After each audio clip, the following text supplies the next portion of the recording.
Need high-quality video to promote your event, business, or band? We can help. We're Pixel Pond, a video production team based in the Pacific Northwest, providing high-quality content to clients across the U.S. and Canada. Whether you want coverage of your live event to promote for next year, or need a camera and a camera operator for your next big project, we can accommodate projects of all sizes. Your story is important. Visit pixelpondllc.com or send an email to info@pixelpondllc.com to get started today. We can't wait to work with you. This time on Gamers Week podcast. Sony has unveiled its new conceptual technology designed to ramp up immersion by sticking players inside a TV box and squirting smells into the room. I will say smell ruins a lot of things. So that's a conversation I think we were having in the Discord a little bit about just the fantasy aspect of Lord of the Rings. You're like, oh man, Aragorn is really hot and everything. And it's like, you do realize that he's a ranger. So he spends all of his time outside, sleeps under the stars. And lies. It's a fresh, manly scent. No, it's not. Yes, it is. Yes, it is. Don't ruin this for me. 4-week-old Don't ass. be a dick. Don't ruin this for me. I've smelled that manly scent at many a game conventions, okay? Yes. Middle Earth smells like a gaming convention. There you go.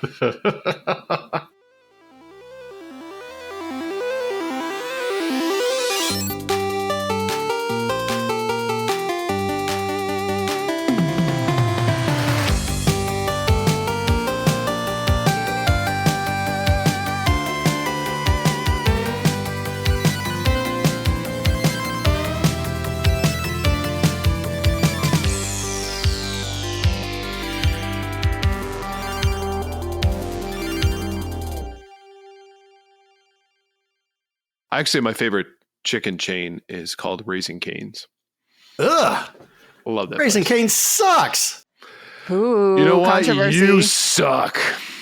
They're okay, and this is my personal opinion. You can love whatever you want, buddy. I don't judge you. We don't cake shame and we don't chicken shame. Right, but adding in the buddy is very condescending. So continue, please. No. I'm going to say that all chicken fast food restaurants suck. I agree with that. Yeah. As somebody who's bougie on her tacos, do you do Taco Bell still? I have a toxic love affair with Taco Bell. You slum it down at Taco Bell, don't you? I love their shitty nachos. And they're so Bel shitty. Grande? Yeah, there's nothing to love about them. And I love them. I love them. I mean, I like them too. It's that cheese sauce that's made out of plastic or something. I don't know. It's delicious. Yeah. I don't know what they put in there, but It's like you go get some nachos and cheese from Taco Bell and then go across the street at McDonald's and get a double cheeseburger plain and just dip it in the cheese. And there you go. You have just solved world hunger, I think. see, I'm thinking like with nuggets, chicken nuggets, and then dip them in the cheese sauce, maybe. But Or Cane's chicken fingers. Because that chicken sucks. You got to drown it out somehow. Tekin85 says, here to make sure RGB says my name correctly. Terry Canal. Not doing it this week. Ha ha ha. Maybe I should pause at that point and just let you say his name. Okay, whenever I go live, whenever I press the live button, I'm going to say something about Terry. Do it. So let's just Do it, Doug. You ready to go? I suppose. And that's how you get yourself a Terry Canal. So we are live, people. We are live with episode 147. I believe 147. Did I get it right this week? You got 147. Yeah. All right. 3 away from We the got- big 150. Did you say 3-way or 3-away? Both. Yes. Again, the Okay. heart hears Giggity. what it wants. So All right. So on that note, smoothest welcome. opening ever. Yes, ever. Welcome to Gamers Week. Like the name says, we analyze the best, the worst, and the weirdest headlines of the past week in the video game industry. My name is Ryan, aka retrogamebrews, and this is episode 147. And today is Wednesday, January 8th, 2025. And I have with me two fine looking and I guess their personalities are right. Co-hosts First of which is a woman who is so into civil engineering that she enjoys both bridges and tunnels. Blue William, Blue, how you doing today? You're making me sound really, really smart. And I appreciate that. I'm glad that can make you sound smart. And next up, a gentleman who has recently returned after moonlighting as a lawyer for elderly Mrs. Undervolt, hoping for a gummer, but due to her untimely death, has to settle for a squirter instead. Johnny, how you doing today?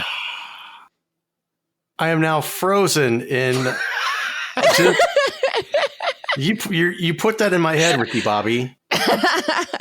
What is she squirting? Baby powder? Her blood. Remember?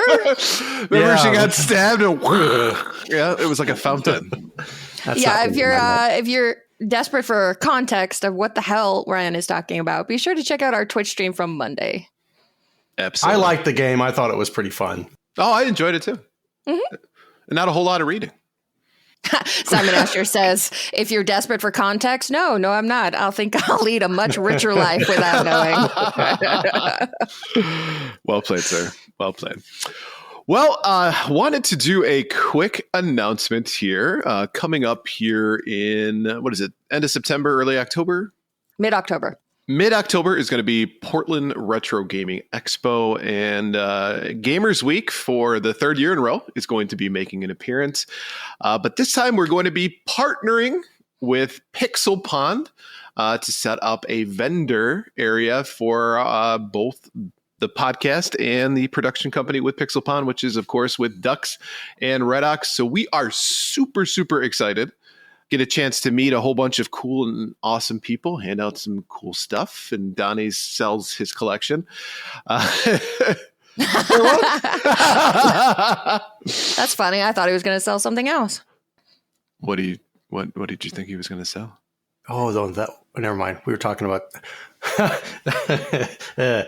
Never mind. But anyway, yeah, we'll have a booth. We'll have stickers. We'll have pins. We'll have T-shirts. It's going to be cool. We've got a kissing booth as well, right? Specifically for Donnie. He's going to be just smooching like Boney Bob and Cliff. It wasn't me, I swear. Well, we are super excited about it again. So if you're going to be making your way to PRGE, definitely get in touch with us. Check us out. If you're not planning to go yet, maybe change your mind. PRG is going to be lit this year. Just saying. And Ducks in Disguise says, we can't wait for PRGE, all the caps. Love it. Absolutely.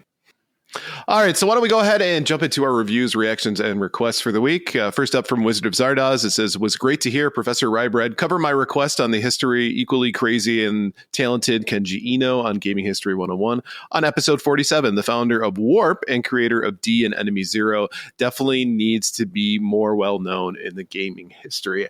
I agree. Kenji is just such an interesting character. And, I think one of the things, too, is that because he's no longer with us, there's a certain sense of like his genius is no longer going to be a part of the zeitgeist. So it's, he becomes a very intriguing character and just so focused on accessibility when it comes to games. So if you don't know Kenji, definitely check him out. Mm-hmm. Agreed. Next up, Simon Ashtier. Sega may have delisted many of its individual games from digital storefronts. However, there are arcades in the Yakuza open world games that contain a few fully playable Sega classics. Just buy a Yakuza game, the Sega Channel 2.0 is going to have to think up something very, very special. So this already exists. Just go buy a Yakuza game. You can play all the hits. Your subscription was the $59.99 that you paid for the game. Right. unless you can't buy Yakuza games anymore and they make you have to have the subscription to play the Yakuza game. Right. So then you can play the arcade inside the Yakuza game. Oh my God, that's like Inception. Arcadeception. And last but not least, Mr. Knight Rider says, I've joined the last 3 years and your previous pods to GWP. Hope to have you in my ears for many years to come. Thanks and congrats. Thank you so much, Mr. Knight Rider. Thank you, Mr. Knight Rider. Yes, we love being in your ears. Absolutely. It's so warm and cozy. Had to say it like that, didn't you?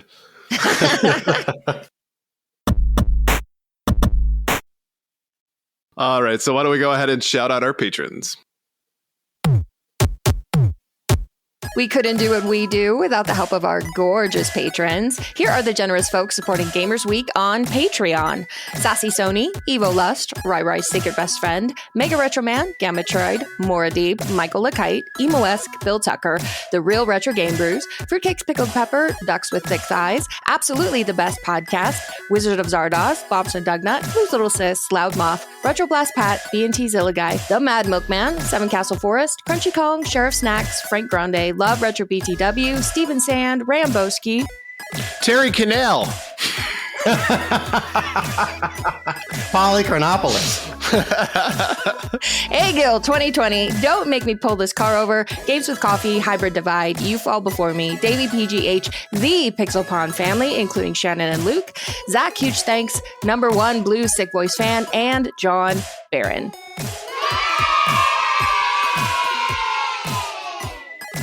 If you like what you hear today, and we really hope you do, please consider joining us on Patreon. Your support helps cover the cost of producing the show, as well as other cool stuff we'll be doing, like prizes and giveaways.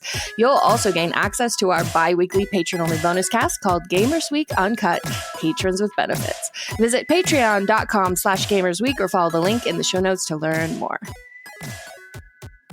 All right, so why don't we go ahead and jump into our headlines? Terry Canare says, "Hello, darkness, my old friend." Our headline segment is proudly sponsored by the Retro Game Club podcast. It's a fantastic, family-friendly retro gaming podcast. In each episode, Rob and Hugh pick 2 games to play and discuss, as well as news, interviews, and other topics. Right now, they're playing through Final Fantasy VI and Hyper Catalog 4. Visit them at retrogameclub.net or follow the link in the show notes. And I don't appreciate the fact that I had to read this one when you know exactly what was in the paragraph. I can't remember the last time I've seen Ryan so happy.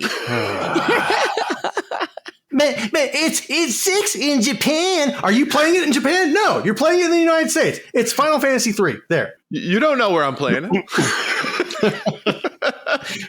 It's always Japan in my head.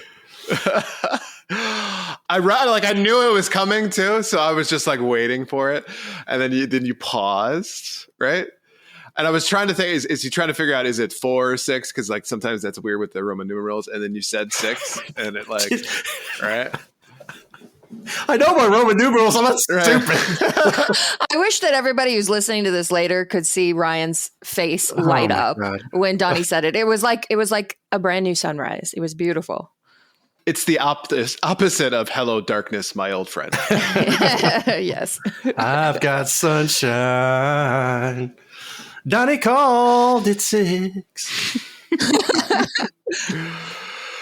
All right. So this week, Sony has unveiled its new conceptual technology designed to ramp up immersion by sticking players inside a TV box and squirting smells into the room. I like this already. I like how the smells are squirting too. That's Exactly. You know what? I don't want to read anymore because I've already got a vision of what I want this to be. So I feel like if I read more, it's going to ruin it. But alas, I'll do it for the podcast. Essentially, Sony's future investment or future immersive entertainment concept is a giant cube of LED panels that completely surrounds the player inside. As they explore the game world, Naughty Dog's The Last of Us, in this case, of Sony's new showcase trailer, players are bombarded with audio, haptics, scents, and atmospherics. Additionally, it's possible to wield physical tools that interact with the world on screen, and we're shown a flashlight that only illuminates whatever it's pointed at, as well as various weapons. The downside of all this, of course, is that it's really only convincing with static scenes, plus you'll need an arena-sized living room and a big wad of cash to accommodate it. But the upside is that it could finally let you whiff the fruity fungal bouquet of a moldering clicker. Yep. Oh, God, are we going to get our first Donnie gag count for the year? I don't need to know what a genital wart smells like. Yeah, that's the thing. We've always said they look like walking genital warts. So Not that Sony's concept is likely to be coming to living rooms anywhere near you. This is very much a CES 2025 focused proof of concept. I think this is a cool idea.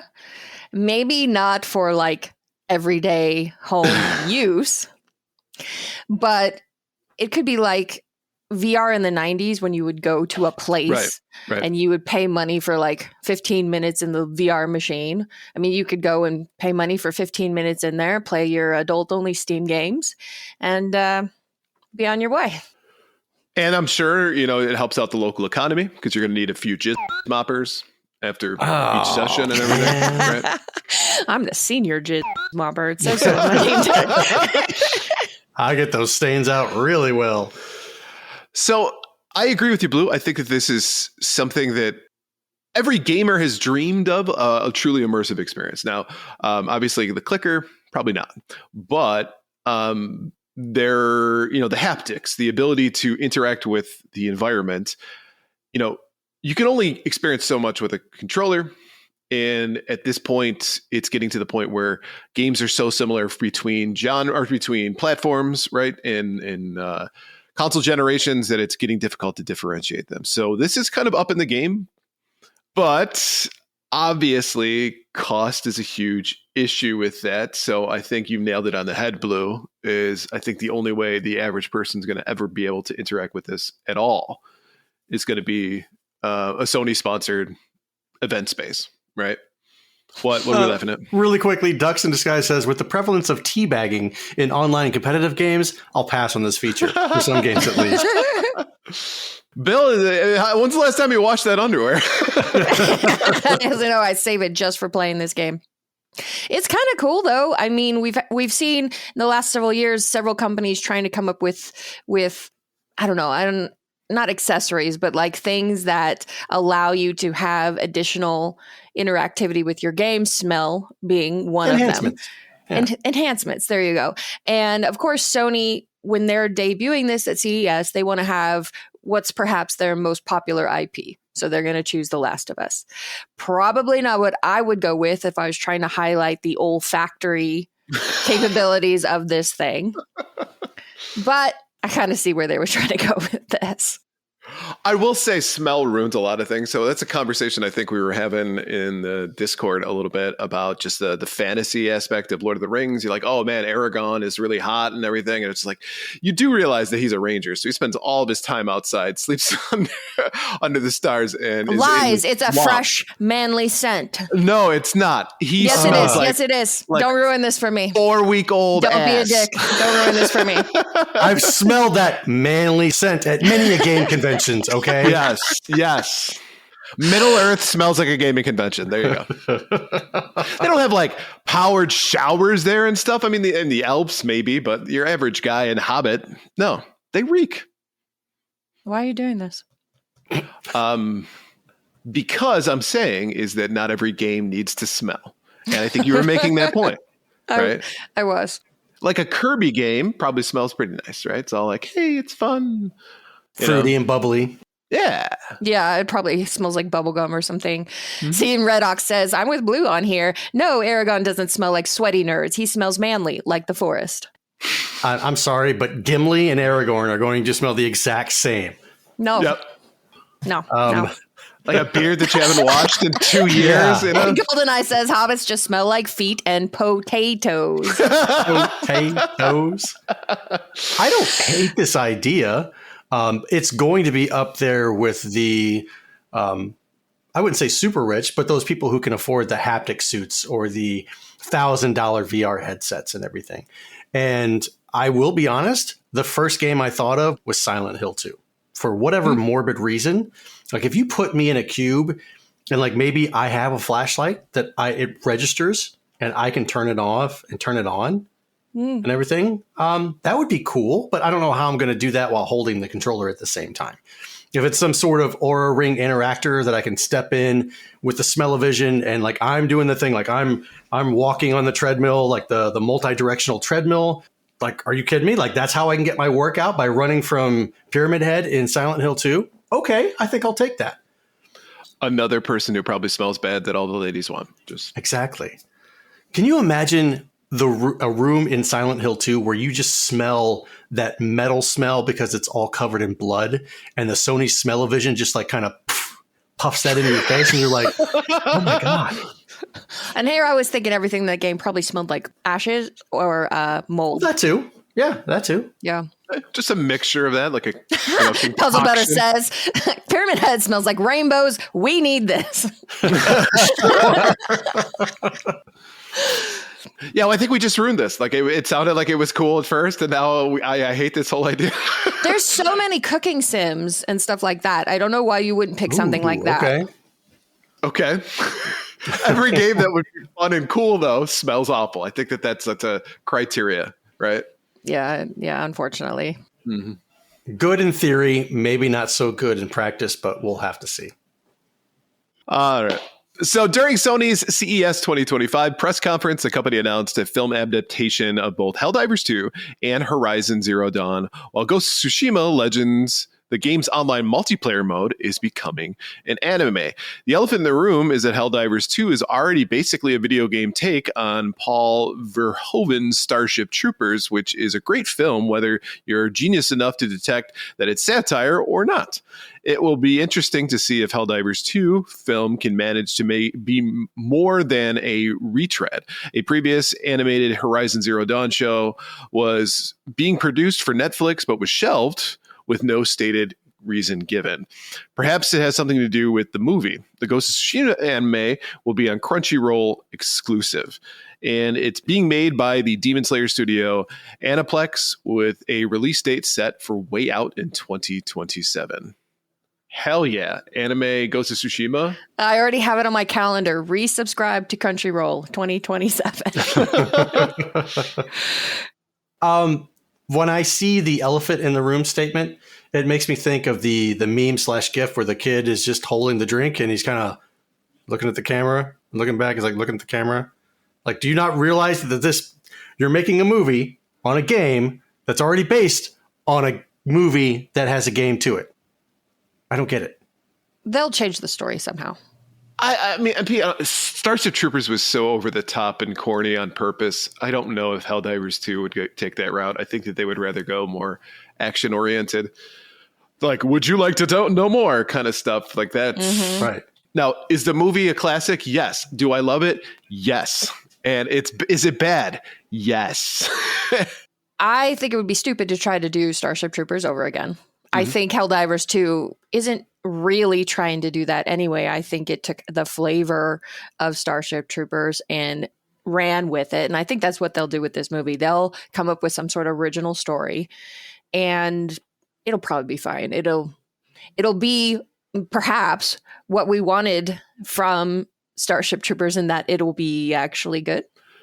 And that's it too, is that when you look at especially the effects from the movie when it came out, because I mean, it was satire, right? It was kind of an anti-fascist.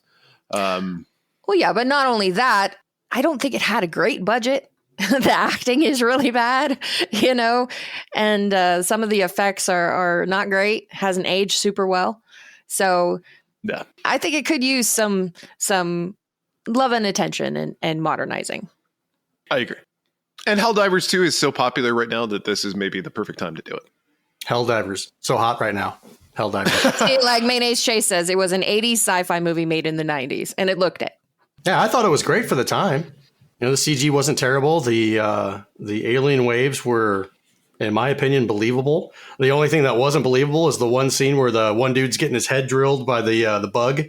And you could tell it was a prosthetic puppet, whatever. Oh yeah, for sure. Yeah. I mean, but there was times in Total Recall where they had the same thing. So You just mean had to remove your believability. Yeah, that. Or Arnold with the thing up his nose is like, right? Yeah. But Horizon Zero Dawn movie could be great. Could be horrible.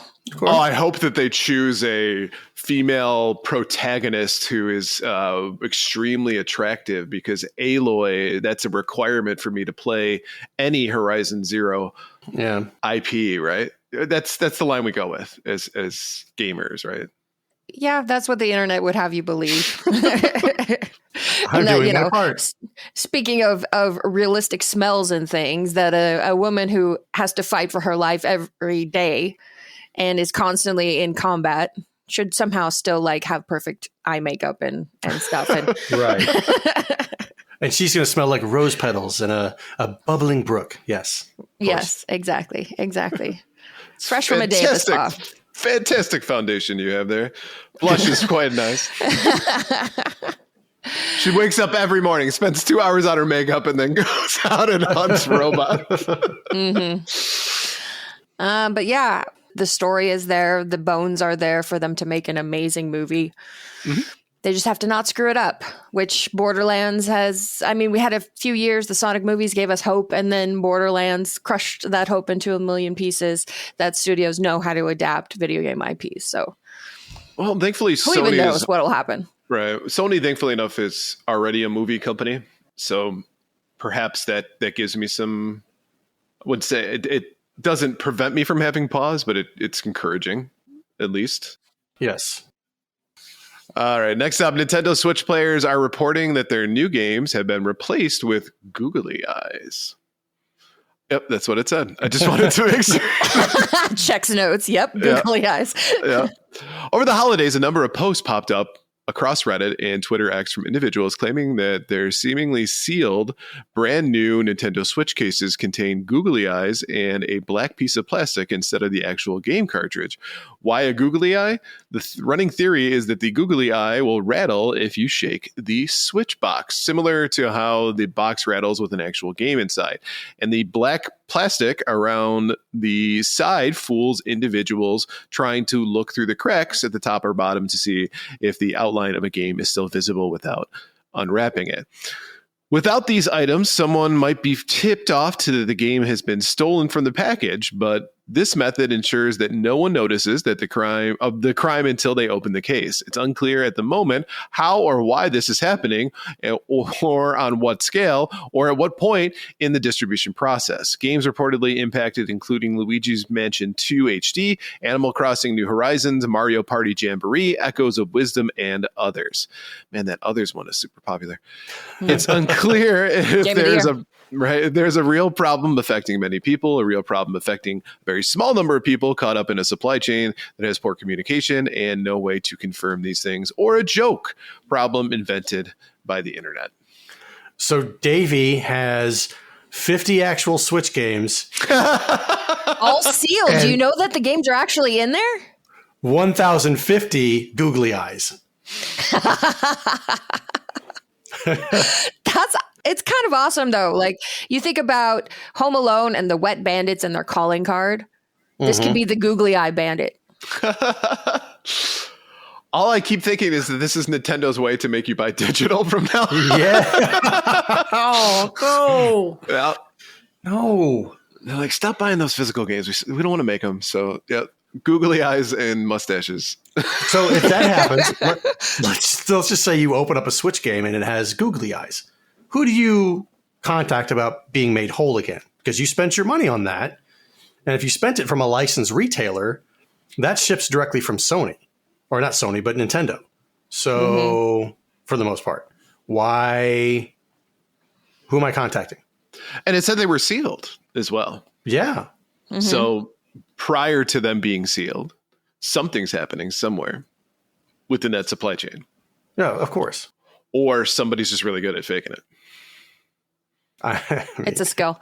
I can't wait for like in 30 years, all these WATA graded sealed games. Somebody will buy them and open them for just like an obscene amount of money. And what the hell? It's a googly eye.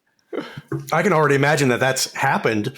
Somebody has perfected how to do a reseal. I mean, earlier on with like the PlayStation 1, PlayStation 2, I don't think you can go back and perfect those.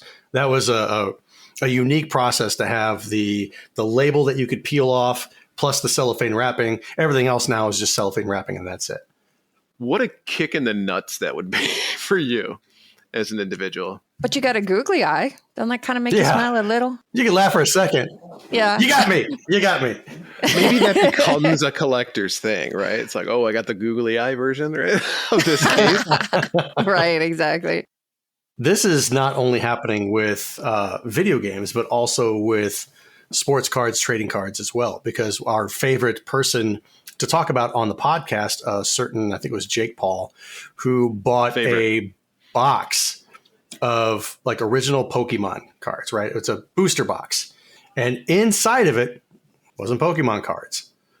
It was like G.I. Joe cards or some shit like that. But somebody at a convention had it sealed. It looked legit. And they were selling it for like, I think $1 million or something like that. And he ended up getting wamboozled.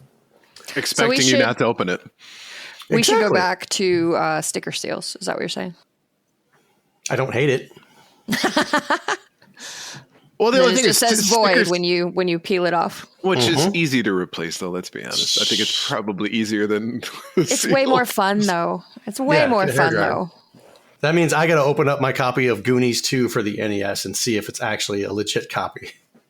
Oh, there you go. Jake Paul started selling fake crypto to make his money back. So it's all worked out, says Mayonnaise Jason.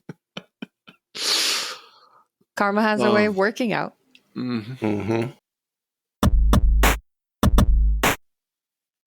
All right. So why don't we go ahead and jump into our main topic for this evening?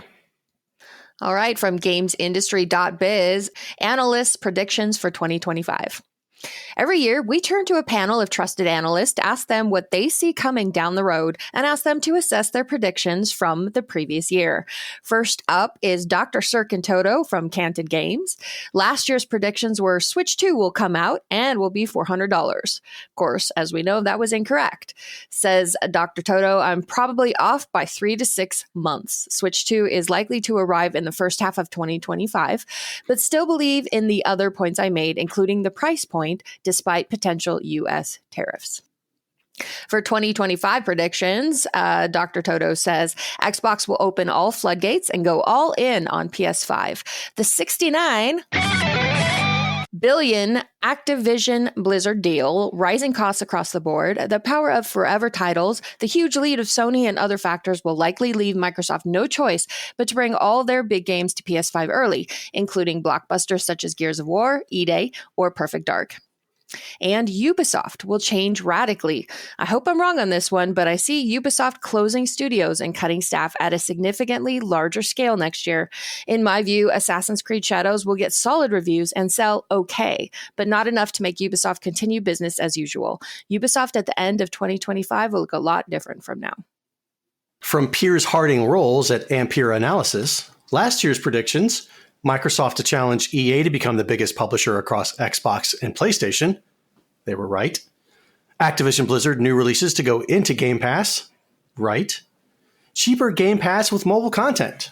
Wrong. The exact opposite. Yep. Yeah. And now the 2025 predictions.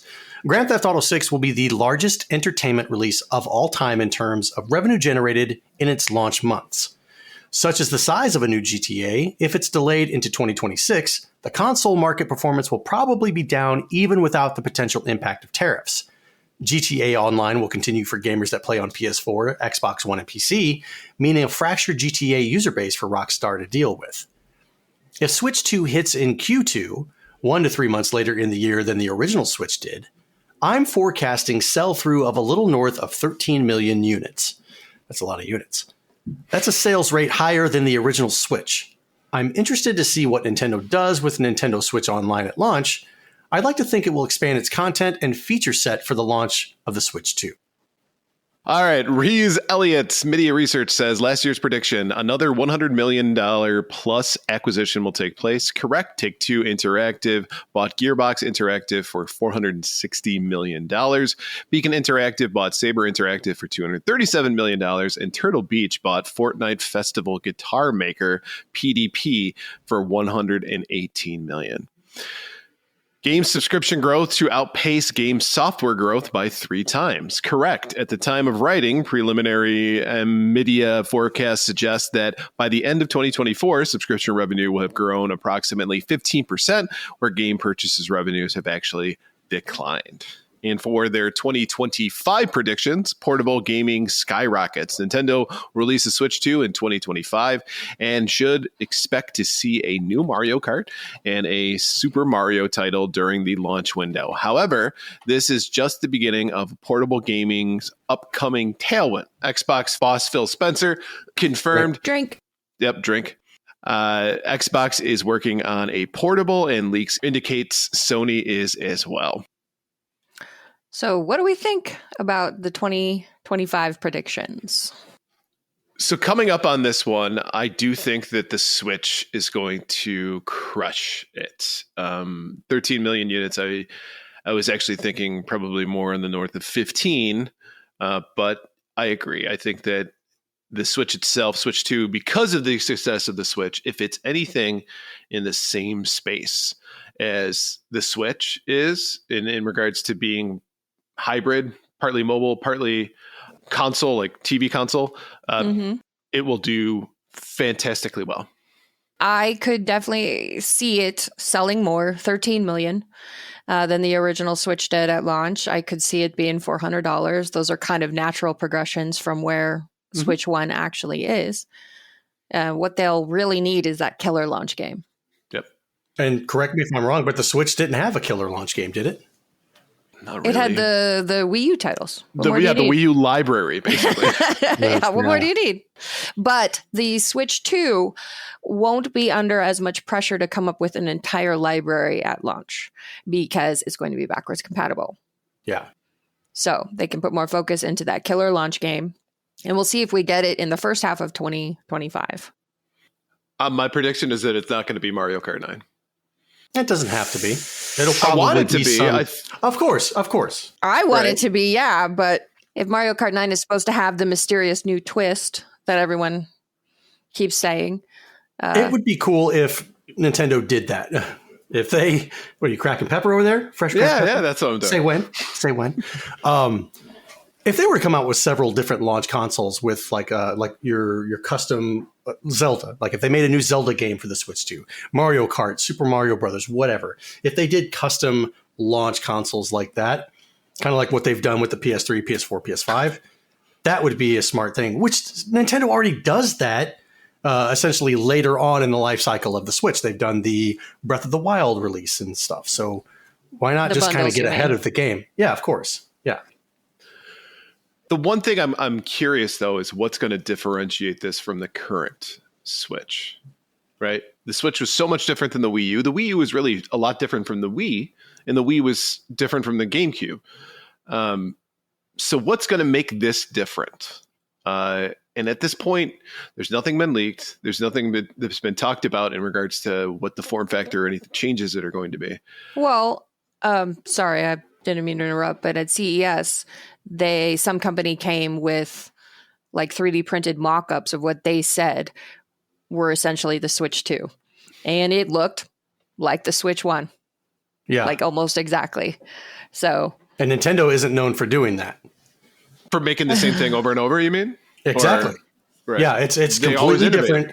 There might be something really different with the hardware or something, but assuming this company is telling the truth, which they could just be full of shit, it's not going to look any different. Yeah. And so what's the incentive? It has to be that killer game. It has to be a game that's only playable on the Switch 2 because it has the advanced hardware, because it uses some kind of advanced whatever. Right. That's the only way it's going to. But I think Nintendo obviously knows that. So I think it's going to sell like hotcakes, personally. Yeah, I think it will, just because it's Nintendo. And you know what the worst part is? It's because of people like me. I'm going to buy it because it's Nintendo, and I know it's going to be a good product. So, are you going to put it on the shelf next to your Alarmo? Do you have an Alarmo? Mm-hmm. Oh, because it's sealed? Nintendo. Because he buys Nintendo things. That's investment. Screw the stock market, Nintendo, baby. So, do we think there will still be a Ubisoft at the end of the year? I don't think that the collapse will be that quick. I think it'll still be there at the end of the year, whether it's a shell of itself. I don't think, but it will definitely decline. I will say that, but I don't think it's going to be a hard stop this year. All right, let's review our predictions from last year. So, Donnie, you said that Square Enix will be purchased by another company. How do you think you did? I was wrong. I was totally wrong on that. Stop. No, Blue's coming across really smug, but let's be honest. Her prediction's next. So. Yeah. I mean, mine was. I don't know what you're talking about. Mine was an educated guess because of all of the bad things that were coming away from Square Enix and what they were pumping out. The Final Fantasies just weren't living up to what they used to be. So I figured maybe somebody would come in, like step in and take that over. But then again, I guess like Sony could just like bring that back in house and say, you know what, we're gonna quote unquote purchase Square Enix and bring them back into the fold. So yes, I'll get to Terry's comment here in a bit. My prediction was Star Wars Outlaws will be Game of the Year. But as we know, I have the power, as Terry says in the chat, I have the power to curse new releases. So I did it with Starfield. I did it with Star Wars Outlaws. Can't you do it with like Fortnite or something? What game shall I curse this year? Bo knows baseball. Bo knows football. Blue does not know video game releases. Who's podcast daddy? Oh, that does not mean. Never mind. You know what? No, not even worth it. Okay. And then Ryan, your prediction: Elon Musk gets into the gaming space in some way. Yep, didn't see it. He was too focused on other things, like ruining his website. Right? No, he had a very busy year. You're right, and gaming seemed to fall by the wayside. So, as a podcast, I believe we have struck out in 2024. I mean, he did just announce that he was like doing some live streaming with X on whatever video game that he likes to play. So that's kind of. Are you trying to help Ryan with this? He's a nice person. Yeah. Agent Nil says he did get on the Diablo 4 leaderboard, so he's getting into the gaming space. I just don't know in what shape or form. Did he really get onto the leaderboards, or did he pay his way onto the leaderboard? I have doubts.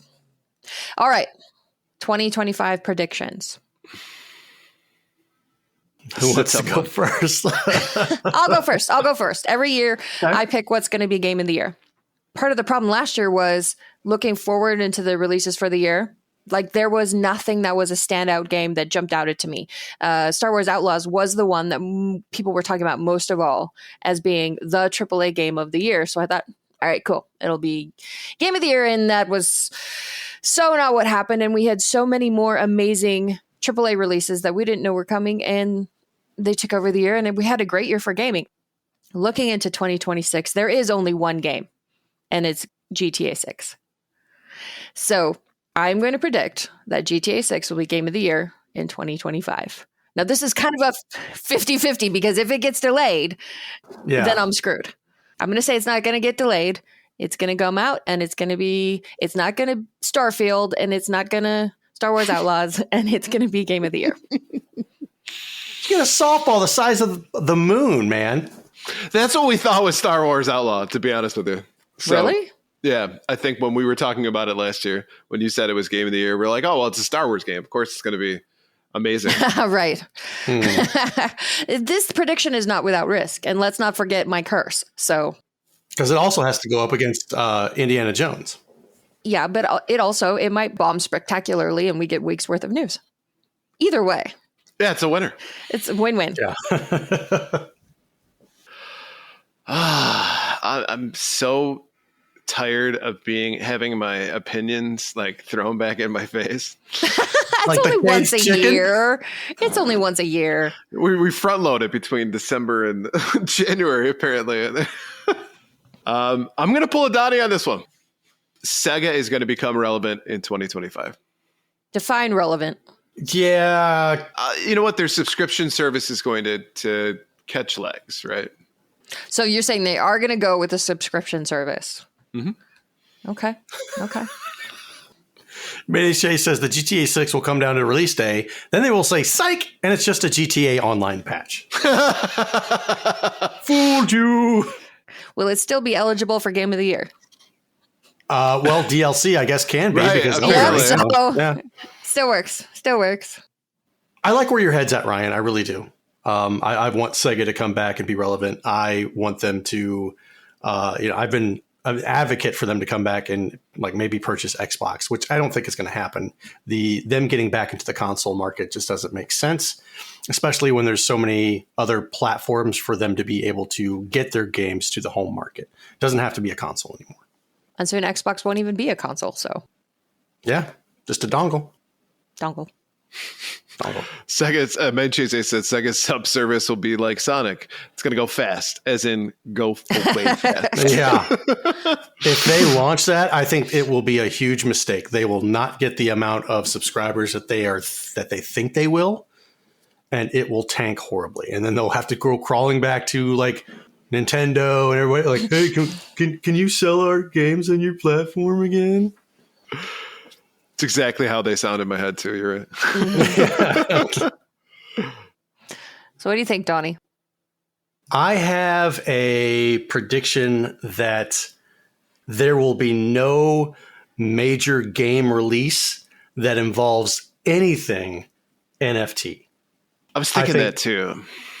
People are abandoning that left and right, and we will not hear any news of anything NFT specific in the term or in the realms of the video game space. I say make it more risky. Anything that is crypto or NFT. No, I don't. I think some people might still use the power of the blockchain and everything for video games. But as far as like NFTs are concerned, I think that's probably EA says, hold my beer. Yeah, I do agree with that. But I don't think any company, any major company is going to go with the NFT route this year. Yeah, I see what you're saying. Like bullshit mobile games and stuff. Correct. Okay. Well, there you have it. 2025 predictions set in stone. And let's have a good year. Yeah, say immediately regretted as well.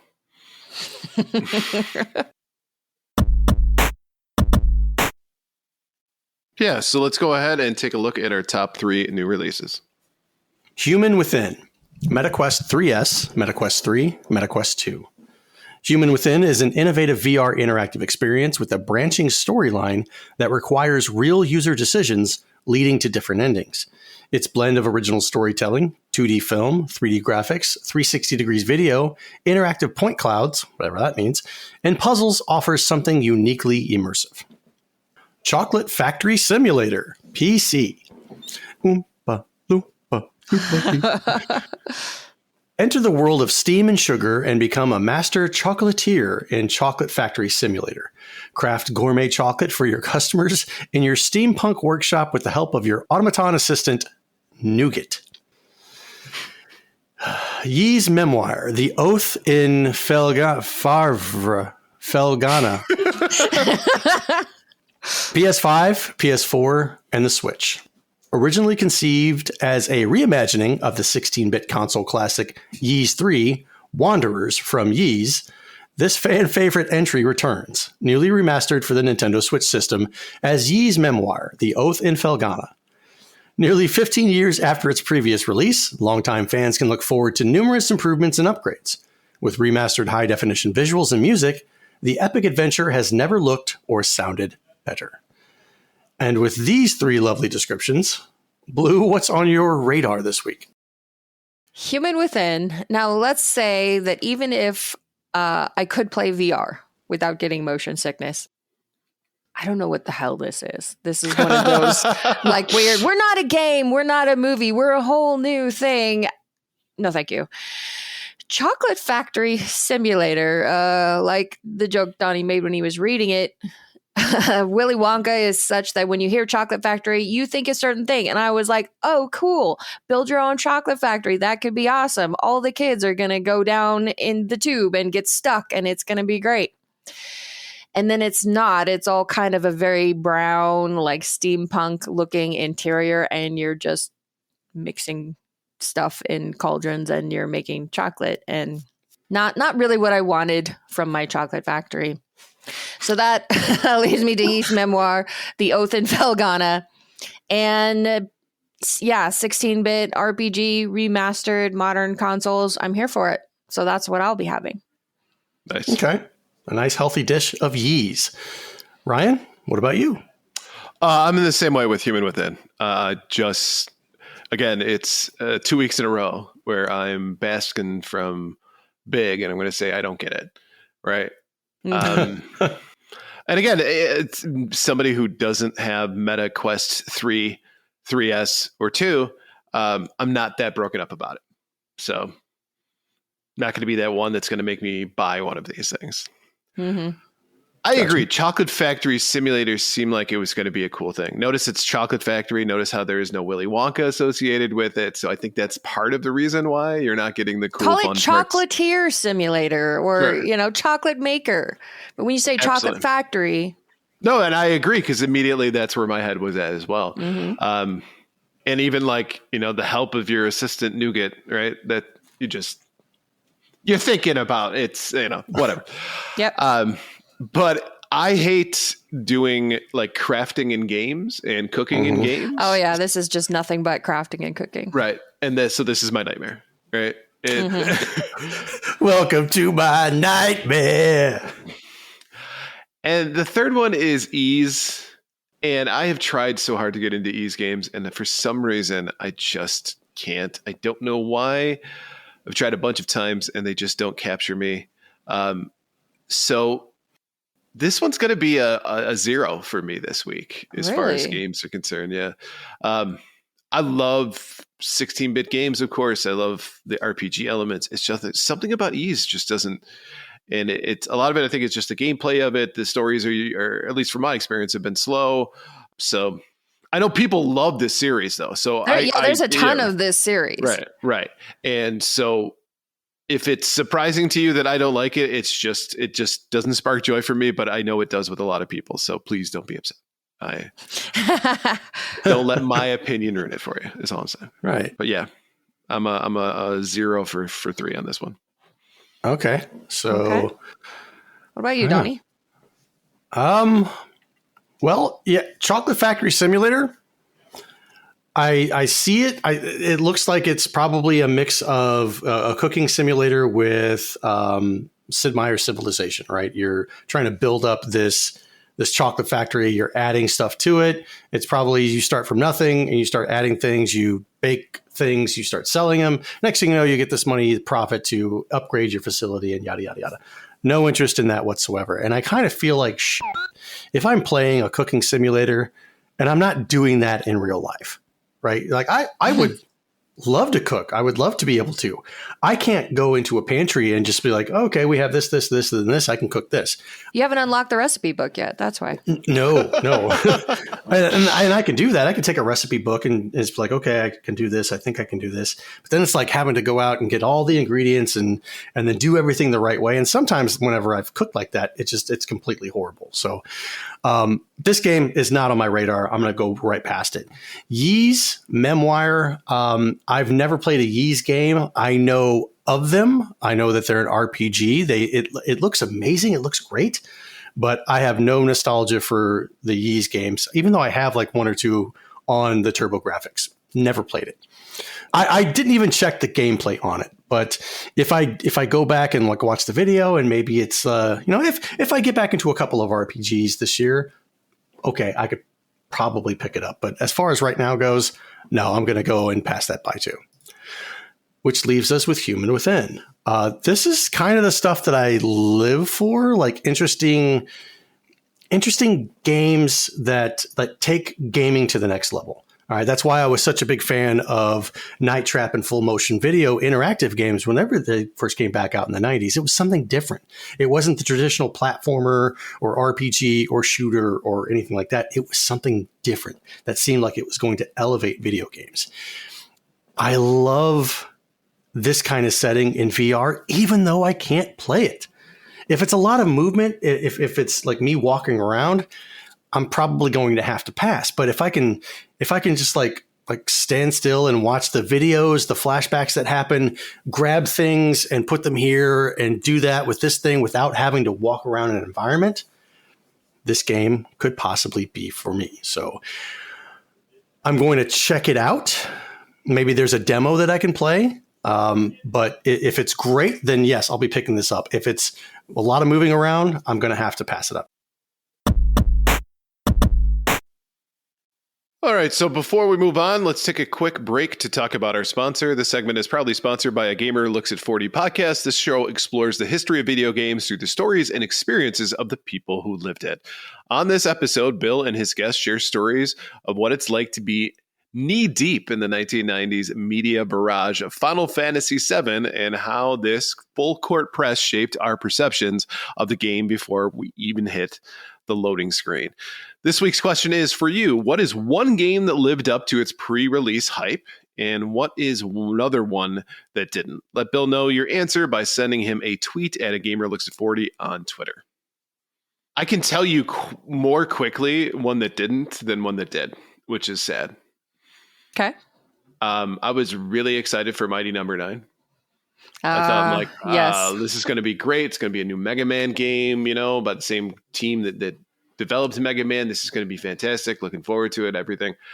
And on the surface, yeah, that's kind of what it is. But it just didn't capture the magic of what Mega Man was. And, there was no magic there. Right. It was boring for the most part. So Mighty Number 9 was like a huge disappointment for me. And I actually bought it on 3 different consoles. Like before you even played it. Oh. Yep. Sensible I got chuckle. it on the Wii U for crying out loud. I would say Ghost of Tsushima.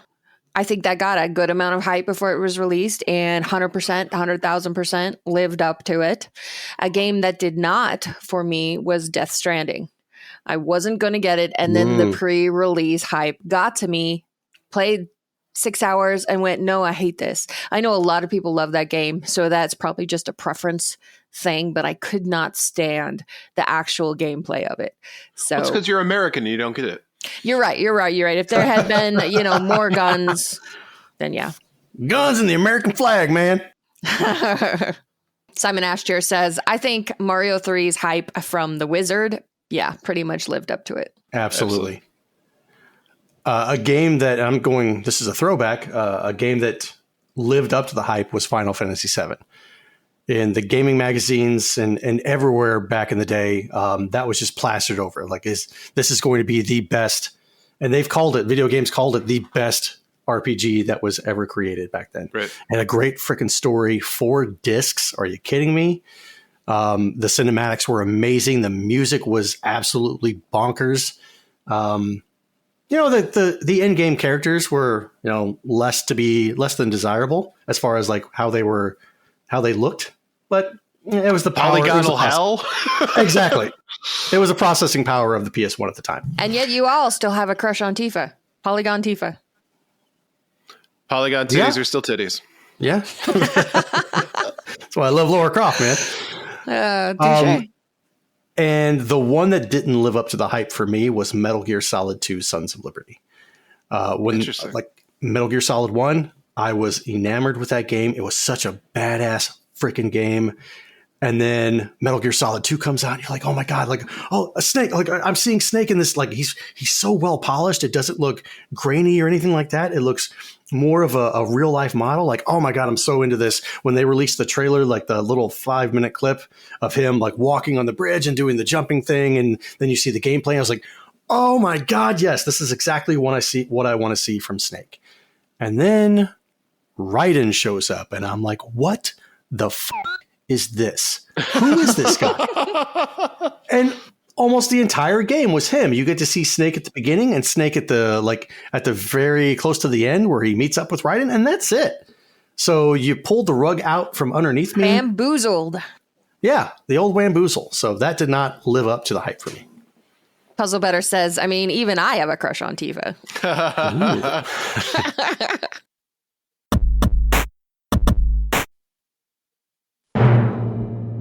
And now, it's time for the very important poll. All right, every month on Twitter, we post our VIP. That is our very important poll. And if you'd like to participate, follow us on Twitter or Blue Sky at GamersWeekPC. So the question for this month, what's your favorite version of Tetris that's not the OG NES Tetris? Coming in at number 1, we have the Tetris Effect with 36% of the votes. Next up was Tetris 99 with 33%. And rounding out third place, we have Puyo Puyo Tetris with 12%. We also had 19% of people vote other, so let's look at some of the comments from the poll. At Project Dolphin said, Game Boy, I've put more hours into that than any other version. Gaming and Gain said, Weltris. Weird follow-up by Alexei Pajitnov. My brother bought it when I was a kid, and I used to play it a ton. It was way harder than regular Tetris. Big Bro Gogo said, Magical Tetris Challenge on the N64 has by far my favorite garbage system of any Tetris game. Plus, the sprite art of the Disney characters is amazing. Finn My Coffee said, Tetris DS has the most hours logged from me for sure. And Wingy Wingy says, I see Tetris written and I immediately got the song stuck in my head. Thank you so much. Which one? The song. The song. Okay. The song. And you're welcome. So, Donnie, how did you vote in the poll? I did other. I went with Tetris Effect. I'm sorry, Tetris 99, because that game is anxiety inducing. There's so many different people playing. The one thing I don't like about Tetris 99, however, is the fact that you can store pieces. I think that's, I don't know. No, not cheating. It cheapens the game a little in my perspective, because you didn't have that with the original Tetris. But I understand it for the environment that it's in, because you're trying to screw over other players and ultimately take the top spot. So Tetris 99 is going to be my choice. For offensive purposes. Exactly. All right, Ryan? I think there's a lot of cool versions of Tetris that were out there that weren't the OG. I mean, if you talk about like even Tengen Tetris, right, which was different because it allowed for 2 players, not as smooth, doesn't have as much as far as the ability to ensure places go where we want them to. There's Sectris, which was a PC game. Yes. Right. I was really surprised. I didn't see anybody mention that as being their favorite. Right. There was Hatris, which was also another one by Alexei Pajitnov that he came out with, which was Hats, which was actually more akin to like Yoshi's Cookie, which is lame. Yeah. I have a question, though. Does Dr. Mario count as a Tetris-like game? No, because you're dealing with colors. Okay. So that one's off the table. If that's off the table, I'm going to go with Tetris 99 for the simple fact that it took Tetris, turned it into something that's more competitive. Puyo Puyo allows you to throw stuff at other people, right? The garbage system and all that kind of stuff. But Tetris 99, because you're fighting off against so many people at once, and the music does a really great job of increasing the speed and intensity as it gets down to, right? All of a sudden it's 50 players and the speed moves up, and all of a sudden it's 10 players and it gets really intense. It got to the point where I was turning off if I got in the top 15, I would turn off the volume because I didn't want to be distracted by it. It's stressful. Oh my God. Yeah. But out of nowhere, too, that game just seemed like nobody expected it. It came out of nowhere, and it was just an absolute perfect answer to all the other battle royales out there, being able to use a game like Tetris to get it. And it was, like officially approved by the Tetris company. So it's definitely my favorite version of Tetris that isn't the original. And I mean, I could go and say Game Boy Tetris because that's probably one that I've had a lot of experience with. But something about 99 just seems to scratch that itch a little bit better. Yeah. Shall we go ahead and answer for Blue? Simon Astor says, I hurt my back trying to play Tetris for Connect. And Tekken85 says, I was disappointed in Tetris Effect on PS4, but good Lord, I'm replaying it now on Quest, and you just feel like you're high seeing those blocks go by. Can you imagine being high while seeing those blocks go by? Oh, the colors. The colors. Oh my God. Colors. The T-Piece is going to kill me. So if you're going to answer for me, what's my answer? Tetris for the Game Boy. Ryan, was that what you? Oh, I don't know, and I don't care.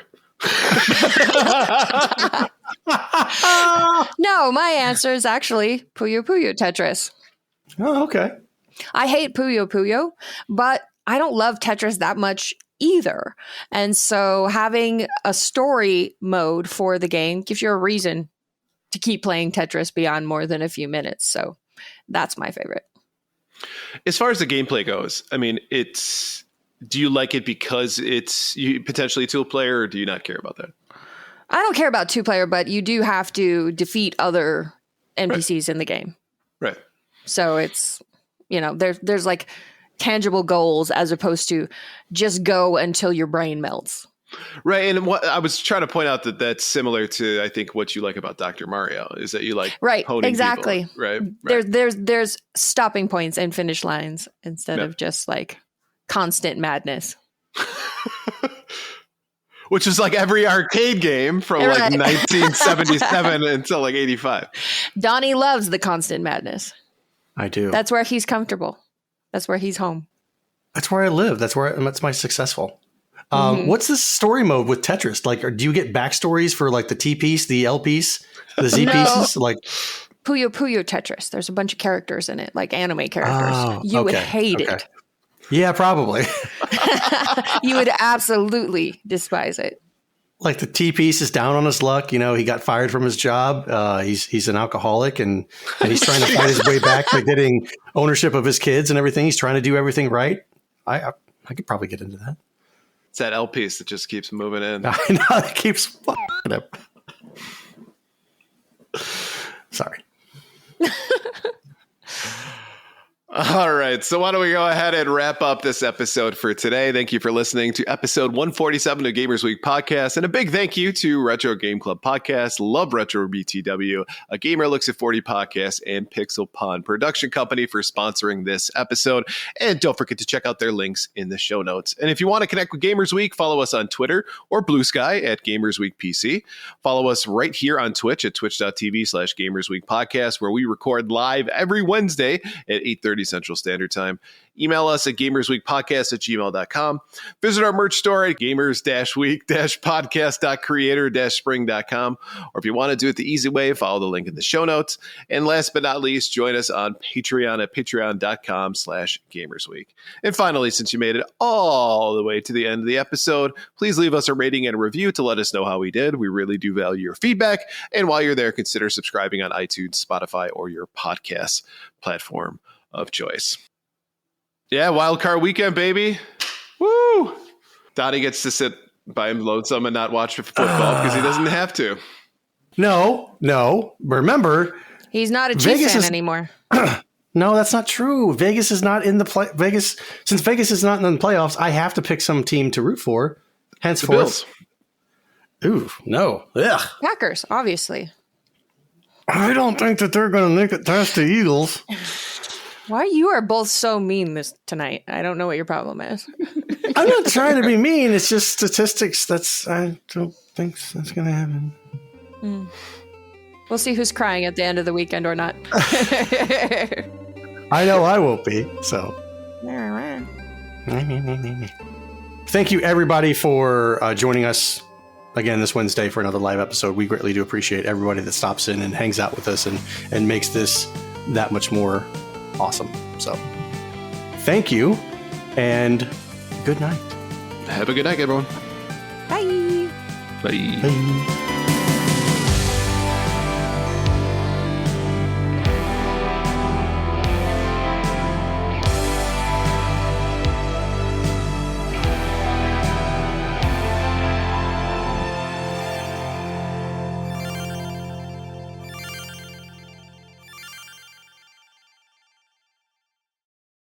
Depends on the finger. If we're talking E.T., yes. Or like Andre the Giant. Oof. Ooh. It's a big finger. You got to work your way up to that finger. Yeah. That's a full roll of Jimmy Dean sausage right there in the... Anybody want a peanut?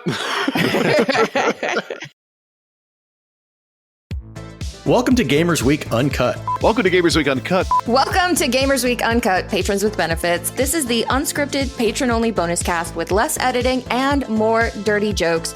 We don't know where the conversation will go, but we're sure it will be weird. This fish just went right on my nipple, and I'm just like, I Google Street Fighter 6. The first search result that comes up is people think they can see Ryu's dick in the Street Fighter 6 reveal. Listen up here, kids. You're not going to want to get one of those VD-STDs things, right? Make it fall off. When you go, grab a pro. You'll be doing it for America. That was perfect. If you want to hear weekly episodes of our patron-only bonus cast, join us at patreon.com/gamersweek.